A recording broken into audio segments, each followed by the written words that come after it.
transitioning from 2 down to 1 nap.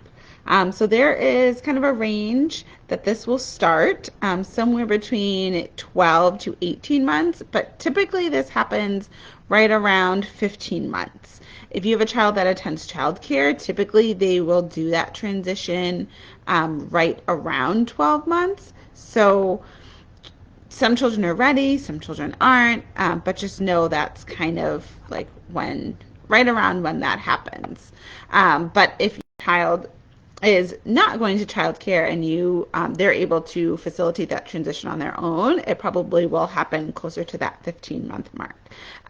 So you will know kind of the signs that your child is ready to transition down to 1 nap is that they will either be waking up really early in the morning.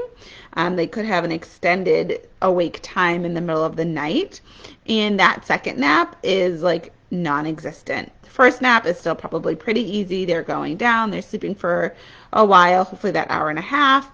But that second nap is really tricky. They're fighting it, they're going in happy and maybe just hanging out and playing, but they're not actually falling asleep. So those 3 signs are what to look out for before you make that transition down to 1 nap. So how do you make that transition? That's one of the biggest things, because you have these 2 naps that are like morning and afternoon. How do you merge them together to just get that 1 nap in the middle of the day? Ideally, when your child is on a 1 nap schedule, you want that nap to be about 2.5 to 3 hours long at first. As they grow, it's going to get shorter. So as they get closer to 2, it will probably go down to about 2.5 hours. And then as they get closer to 3, it will go down maybe hour and a half, 2 hours. And then somewhere between 3 and 5, that nap will drop. So how to do this transition, and if anybody has any questions on exactly the steps they would like them laid out, please either you can message me or send me an email. I'll put my email in the comments because I have a sheet on exactly how to do this transition. So what you're going to want to do, you're going to essentially move that first nap back and you're going to drop the second nap. So instead of like moving the second nap up, you're going to push that first nap to lengthen that awake window, then you're going to drop the second nap. So that morning nap, it probably comes, depending on what time your child wakes up, around 10 a.m. So you're going to move that back by half an hour every 3 days. So day 1, you're going to push that nap to 10:30, but you're still going to offer that second nap right around 2:30. That second nap may not happen and may turn into more of a rest time for 45 minutes to an hour. That's okay. The opportunity was given. During that first morning nap, you're going to let them sleep for as long as they want. So say you push the awake window, they fall asleep at 10:30, they sleep until 12:30, so that's a 2-hour nap.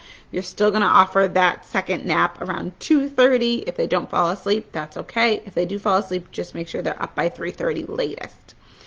3 days later, you're going to push that awake window to that morning nap to 11. So now morning nap starts at 11. You let them sleep for as long as they want, and then you still offer that rest time. Again, waking them, if they do fall asleep for that second nap, by 3:30 at the latest. Once your child gets to 11:30, that's when you're not going to offer that second nap. So your child goes to 11:30. For that first nap, you let them sleep for as long as they want. You don't offer that second rest time. You just bump bedtime up by about half an hour. And you only want to move it up by about half an hour because you still want their body clock to be set for bedtime. This is just a temporary shift.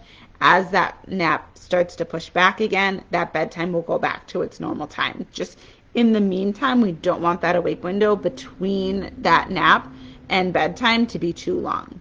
So again, you are moving that first nap back by a half an hour every 3 days until you get to noon. Once you get to noon, you're still letting them nap for as long as they want.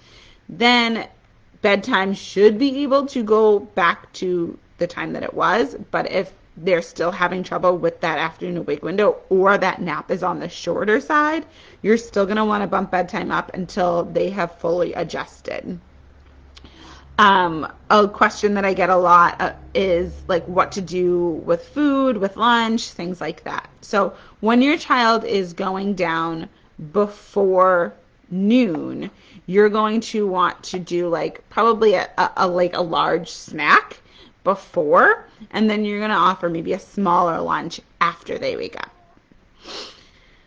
If you're at the point where that nap is now at noon, you're going to do like regular size lunch before that nap, and then you're going to do a snack after. Just so you know, kind of, we want that whatever they're eating before they go down to be like substantial enough to carry them for the next potentially 2.5 to 3 hours. So you either are going to offer a larger snack or you're going to offer a lunch, and then either offer a smaller lunch or a snack once they wake up. Um, and that's it. That's kind of that transition. So again, just to recap, moving for a snap by half an hour every 3 days. If your child is having trouble with that transition, so say it's day 4, but they're still having a really hard time making it to 10:30 for that first shift, keep it at 10:30.